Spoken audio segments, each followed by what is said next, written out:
जय हिंद साथियों, राधे राधे। आप देख रहे हैं वस्ती स्टडी पॉइंट एंड मस्ती के यूट्यूब चैनल पर।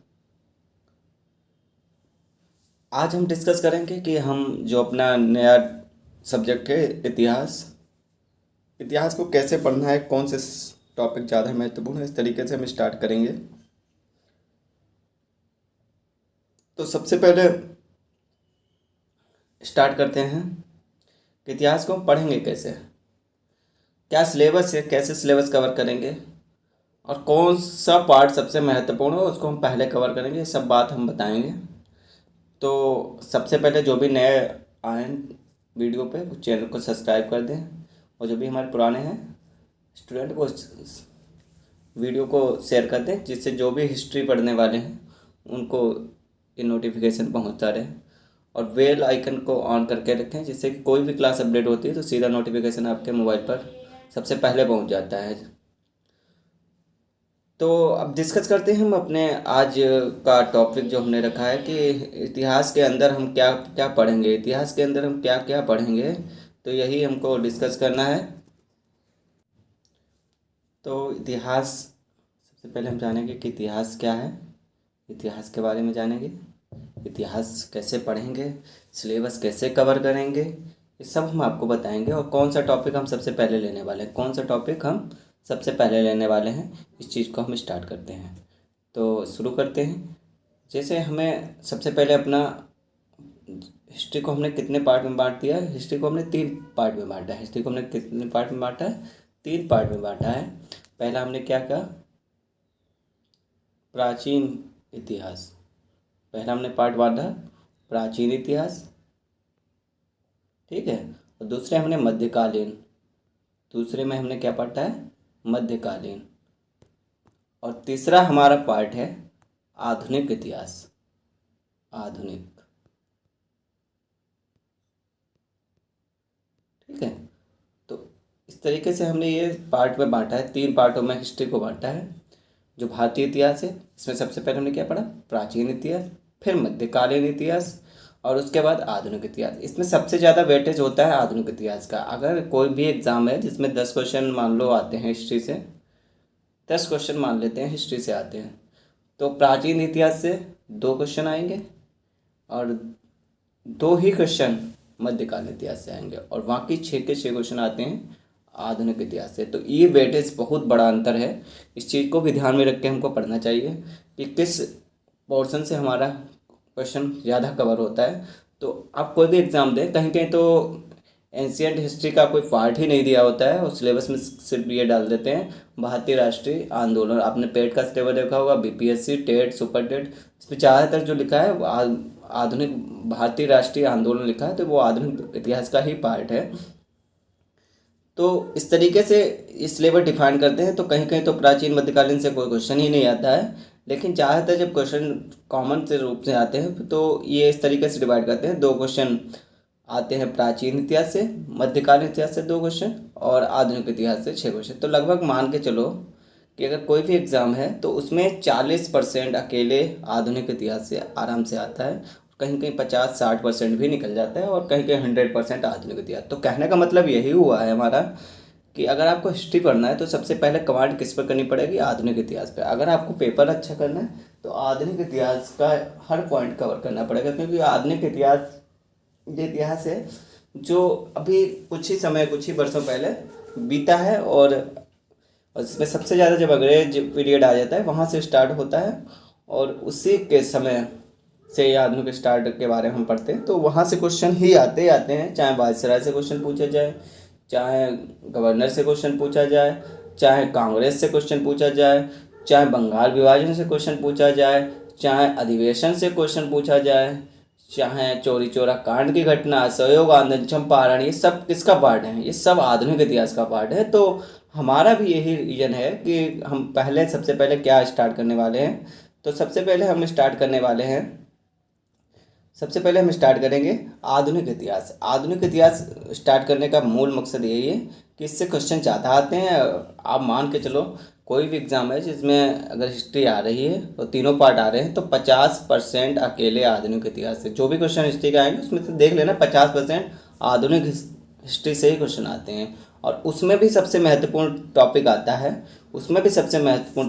है, कांग्रेस। कांग्रेस से ज़रूर क्वेश्चन आता है, कांग्रेस से क्वेश्चन आना ही आना है। तो कांग्रेस पहला है, क्योंकि कांग्रेस हर पार्ट में, चाहे वो अभी हमने जो भी टॉपिक बताया उससे कहीं ना कहीं कांग्रेस का लिंक रहा है। जैसे ही कांग्रेस का गठन होता है 1885 से 1947 तक, एक बड़ा पार्ट है और इसमें अधिवेशन होते रहते हैं, बीच बीच में घटनाएं होती रहती हैं, तो कहीं ना कहीं वो रिलेट हो जाती हैं कांग्रेस से, क्योंकि कांग्रेस के अधिवेशन होते थे और जो प्रस्ताव वो पास कर देते थे वही देश में लागू होता था। तो हम सबसे पहले इसी बात पर डिस्कस कर रहे हैं कि कांग्रेस के बारे में हम जानेंगे। उससे पहले कांग्रेस के गठन के पीछे, कांग्रेस में हम क्या क्या पढ़ेंगे, भारतीय राष्ट्रीय कांग्रेस में। सबसे पहले हम इसके बारे में आप नोट कर लें कि आज केवल हम यही बता रहे हैं कि हमको पढ़ना क्या है और कैसे पढ़ना है। तो सबसे पहले हम पढ़ेंगे कांग्रेस, भारतीय राष्ट्रीय कांग्रेस। अच्छा, इसमें एक राष्ट्रीय शब्द आता है, तो भारतीय राष्ट्रीय कांग्रेस, यहाँ पर राष्ट्रीय शब्द आता है तो राष्ट्रीय मतलब देश के लिए रिलेटेड है। जैसे कुछ आंदोलन जैसे राष्ट्रीय होंगे, कुछ क्षेत्रीय होंगे, कुछ ग्रामीण होंगे, तो इस तरीके से जैसे पहला आता है ग्रामीण स्तर पर आंदोलन। अब ग्रामीण पे क्या होता है, जो गांव से रिलेटेड होता है, यानी कोई विशेष गांव, कुछ ही गांव से मिलाकर वो आंदोलन चलाते हैं, तो वो ग्रामीण आंदोलन हो जाता है। उसके बाद आता है क्षेत्रीय आंदोलन, यानी किसी क्षेत्र विशेष में, जैसे कोई जिला है, कोई ब्लॉक है, उससे उसके पूरे ज़िले या ब्लॉक में जब चलने लगता है तो वो क्षेत्रीय स्तर पर आंदोलन हो जाता है। उसके बाद आता है राज्य स्तर पर, उसके बाद आता है राज्य स्तर पर। राज्य स्तर पर क्या होता है, राज्य स्तर पर ये होता है कि एक पार्टिकुलर राज्य से उत्तर प्रदेश ले लिया कि इसमें अगर पूरे राज्य में कोई आंदोलन चलाने लगे तो वो राज्य स्तर पर हो जाता है। और राष्ट्रीय स्तर पर यानी अपने इंडिया में अगर पूरे देश में कोई भी आंदोलन चलता है, पूरे देश में पूरा देश उससे प्रभावित है, तो वो हो जाता है राष्ट्रीय स्तर पर आंदोलन। उसके बाद आता है कि विश्व स्तर पर। अब विश्व स्तर पर भी आंदोलन होते हैं, क्योंकि इंग्लैंड के खिलाफ लगातार आंदोलन हुए और विश्व स्तर तक भी आंदोलन हुए, क्योंकि इंग्लैंड ने कई जगह कब्जा किया था।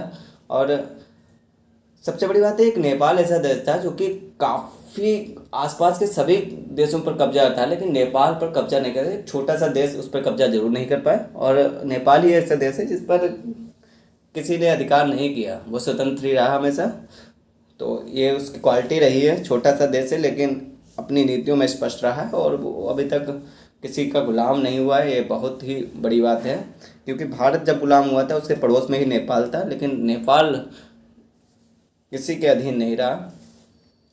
तो ऐसे ही जो विश्व स्तर पर, यानी पूरा विश्व, पूरा कई देशों में प्रभावित होने लगता है कोई आंदोलन, तो वैश्विक आंदोलन कहलाता है। तो ये तो हमने आंदोलन से रिलेटेड खबर बता दी। अब कांग्रेस से हम क्या पढ़ना है वो हम बता देते हैं। तो सबसे पहले हम इसकी पृष्ठभूमि पढ़ेंगे। पृष्ठभूमि क्या मतलब, आखिर कांग्रेस के गठन के पीछे क्या कारण था, कांग्रेस क्यों गठन हुई, इसकी पृष्ठभूमि हम सबसे पहले पढ़ेंगे। कांग्रेस गठन कैसे हुआ, ये आप नोट करते चलिए कि हम पढ़ना क्या है, इसी रिलेट से हम पढ़ेंगे। क्यों गठन किया गया, किसके कारण गठन किया गया। जैसे 1757 में प्लासी का युद्ध होता है और उसके बाद प्लासी का युद्ध के बाद आने पर अंग्रेज का प्रभाव बढ़ जाता है, क्योंकि प्लासी युद्ध से ही अंग्रेजों का प्रभाव बढ़ जाता है। उसके बाद बक्सर युद्ध आते आते अंग्रेज पूरी तरह से प्रभाव में आ जाते हैं और लगभग भारत की हर नीति में वो हस्तक्षेप करने लगते हैं। 1764 बक्सर के युद्ध में तो वो हर नीति में हस्तक्षेप करने लगते हैं, जिससे कहीं ना कहीं उनका प्रभाव बढ़ जाता है। और धीरे धीरे फिर वो अपने चार्टर एक्ट पेश करते हैं, अपने अधिनियम, अपनी कानून सब भारत पर लागू होते हैं। आपने पढ़ा होगा, हमने चार्टर एक्ट पढ़ाए हैं। 1773 से वो चार्टर एक्ट यानी भारत के लिए कानून बनाने लगते हैं और वहीं से वो अब फिर शासन करने, फिर पूरा पहले कंपनी शासन चलाती है, फिर ब्रिटिश इंडिया यानी उसके संसद, जो ब्रिटिश में संसद थी तो वो ब्रिटेन वाली संसद भारत के लिए कानून बनाने लगे। धीरे धीरे वो पूरी तरीके से भारत पर अधिकार कर लेते हैं और हर नीति में हस्तक्षेप करने लगते हैं, चाहे वो कोई सी भी नीति हो। जैसे राजा थे तो उनको भिड़ाने की नीति, फिर उन्हें राज्य हड़प की नीति, अलग अलग तरीके से नीति चलाई उन्होंने। फिर कर्जन आया, कर्जन ने कहा कि चलो इनको बांट दो, कहीं मुसलमानों में बांटा, हिंदुओं में बांटा, अलग अलग तरीके से बांटते रहे। और तो इस तरीके से उन्होंने ऐसे डिवाइड किया कि जिससे कि वो अधिकार जमा सके। जब हिंदू उससे नाखुश होते थे तो मुसलमान के लिए वो अच्छी नीति लेके आते थे, तो इसीलिए उन्होंने मुस्लिम लीग की स्थापना की थी। तो ये सब हम आपको बताएंगे। तो ये और इसके पीछे कैसे इनका गठन होता है कांग्रेस का। एलन ऑक्टियम ह्यूम, जो कि हर्मिट ऑफ शिमला के भी नाम से जाना जाता है, उनको हर्मिट ऑफ शिमला भी कहते हैं, वो एक ICS अधिकारी होते हैं बंगाल में। 1848 में, 1848 में ICS अधिकारी होते हैं। उसके बाद वो रिटायर हो जाते हैं। तो उस समय एक आंदोलन होता है, 1857 की क्रांति होती है, आपको पता होगा। तो उसी से रिलेट होकर वो काफ़ी परेशान हो जाते हैं और धीरे धीरे 1880 में आते होते हैं। तो फिर 1880 में आते आते क्या होता है कि एलन ऑक्टिनम, जो वहाँ का गवर्नर होता है उस समय का, डफरिन से सलाह करते हैं और डफरिन से कहते हैं कि क्यों ना कांग्रेस की स्थापना की जाए। क्यों की जाए कांग्रेस की स्थापना? उसके पीछे उसका एक उद्देश्य होता है। उसका उद्देश्य होता है कि 1857 की क्रांति हो चुकी है और अगर ऐसी क्रांति दोबारा हो गई तो फिर अंग्रेज़ों को यहाँ से जाना पड़ेगा। तो इसीलिए वो सोचते हैं कि एक ऐसा सिस्टम डेवलप किया जाए जिससे कि हमारी बात और जो भी भारतीय जनता की बात है उसके बीच में कोई मध्यस्थता लाए। अब उसके पीछे भी रीज़न होता है, वो ये नहीं कि भारत का भला सोच रहे हैं, वो ये सोच रहे हैं कि इनको हम किसी मध्यस्थ को रहेंगे तो भी हम जो भी कानून बनाएंगे हम उनको बताएंगे, वो जनता को बताएंगे, जिससे कि जनता क्या समझेगी ये जो कांग्रेस है, गठन हुआ है कांग्रेस, ये कांग्रेस हमारे लिए गलत करे। उनका उद्देश्य यही होता है। लेकिन धीरे धीरे उनको ये पता लग रहा है कांग्रेस धीरे धीरे फैलती जाती है और कांग्रेस बिल्कुल उसके अपोजिट हो जाती है। तब उनको एहसास होता है कि हमें इसके लिए दूसरा भी पार्टी की जरूरत पड़ेगी। तब वो जाके मुस्लिम लीग को प्रमोट करते हैं और कांग्रेस से थोड़ा दूरी बनाते हैं, अलग अलग उन पर प्रतिबंध लगाने लगते हैं। तो इस तरीके से ये उसकी पृष्ठभूमि होती है, जिसके में एलन आर्कटन जो कि कांग्रेस के पितामह कहे जाते हैं, तो वो उनको भारतीय पश्चिम विज्ञान का जनक भी कहा जाता है, पीपल्स फ्रेंड भी कहा जाता है। थोड़ा सा नॉर्मल थे तो इसलिए थोड़ा सा उनका बिहेव अच्छा था भारतीयों के प्रति, इसीलिए उनको ये नाम दिया गया हर्मिट ऑफ शिमला। लेकिन उद्देश्य शायद कोई कुछ भी कह ले, उद्देश्य उनका भी गलत था।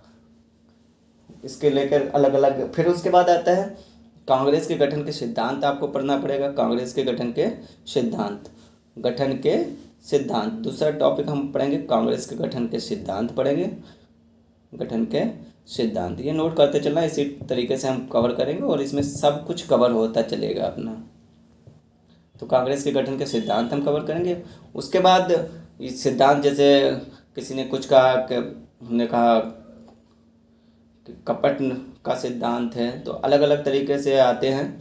तो अलग अलग लोग अलग अलग अपनी राय रखते हैं। तो जो भी 3 सिद्धांत है उसके बारे में हम बताएंगे। कांग्रेस के गठन के 3 सिद्धांत हैं।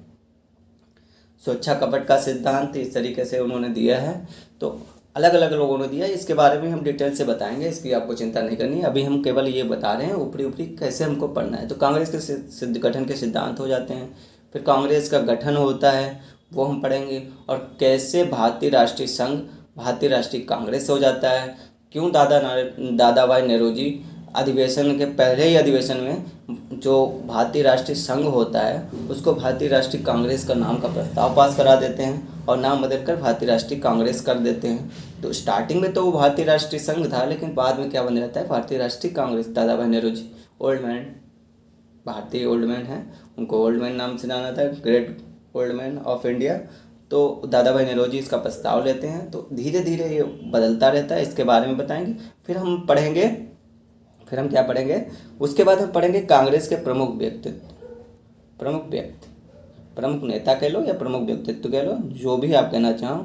तो उसके बाद हम यही पढ़ेंगे प्रमुख नेता, जैसे दादा भाई नेहरू, भीमसेन बनर्जी, इस तरीके से रहीमतुल्लाह सयानी, गोपाल कृष्ण गोखले, तो जो शुरुआत में रहते हैं तो उनको हम पढ़ेंगे। फिरोज शाह मेहता, अलग अलग नेता हैं, बहुत अच्छे अच्छे नेता भी रहे हैं। उसके बाद महिलाएं भी शामिल होती जाती हैं, कादम्बली गांवली जैसी महिलाएं इसमें शामिल हो जाती हैं 1890 आते आते, और भाषण भी करती हैं। तो अलग इसके नेता हम पढ़ेंगे, अलग अलग व्यक्तित्व पढ़ेंगे।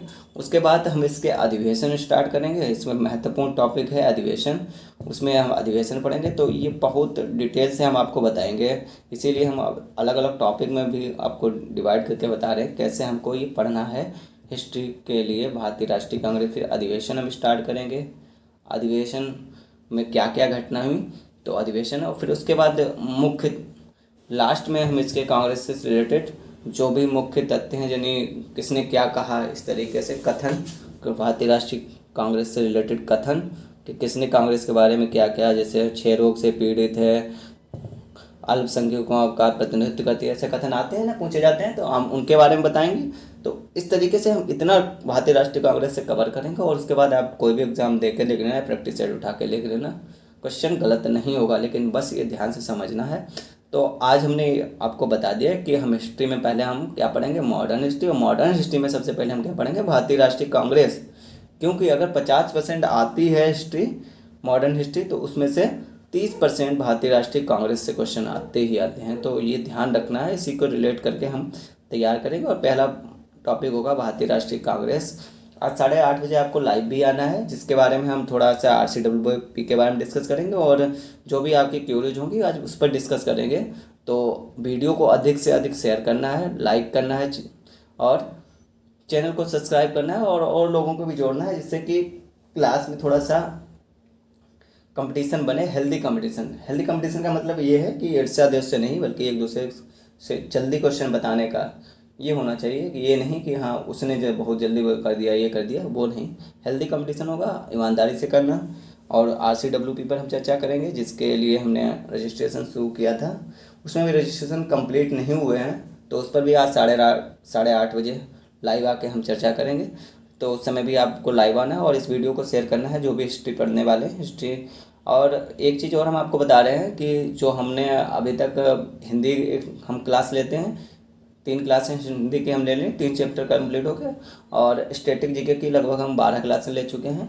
उसके बाद डेली 5 क्वेश्चन यानी 5 का दम में हमने 10 क्लासें ले ली। तो अलग अलग तरीके से हम पढ़ रहे हैं, और पॉलिटी की क्लासें हमने 3 चैप्टर ही कंप्लीट करा दिए, उसका MCQ भी हमने कर लेते हैं लाइव में। तो पॉलिटी के तीनों चैप्टर पूरी तरीके से कंप्लीट हैं। तो हम ये आपको बता रहे हैं, इसके लिए हमने सिलेबस डिफाइन कर रखा है, और आप लोगों को अलग अलग दिन पर, अब ये है कि 2 दिन हिस्ट्री हुआ करेगी सप्ताह में, और 2 दिन पॉलिटी हुआ करेगी, ठीक है। फिर 2 क्लासें होंगी, 2 क्लासें होंगी हमारी 5 का दम की, और 1 क्लास होगी सप्ताह में हिंदी की। और जिस दिन हिंदी की क्लास होगी उसमें पूरा चैप्टर ही कंप्लीट कर देंगे, जिससे कोई दिक्कत ना हो। तो इस तरह ये सब जानकारी है, शेयर करना है। और 5 का दम तो आपको पता ही है, अभी हम उसकी क्लास रिकॉर्ड करेंगे सप्ताह में 2 बार। तो ये हमने बता दिया कैसा हमारा रूटीन रहेगा। और RCWP में अधिक से अधिक प्रतिभाग करें, ये सबसे महत्वपूर्ण है। तो थैंक यू, राधे राधे, जय हिंद।